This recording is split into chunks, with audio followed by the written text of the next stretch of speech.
আর কি লিখছো? মাল লিখছো? দোকানের সাবান লিখেছো? কটা সাবান লিখেছো? হুম। আর আর ঝুড়ি ভাজা হ্যাঁ রয়েছে। আর চকলেট সব লেখা হয়ে গেছে। চকলেট আর বিস্কুট বিস্কুট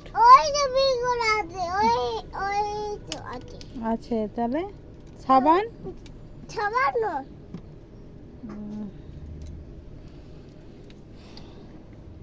সব লেখা হয়ে গেছে।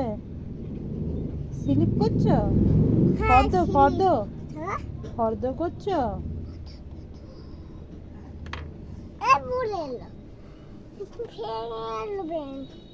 না না ভাঙে না।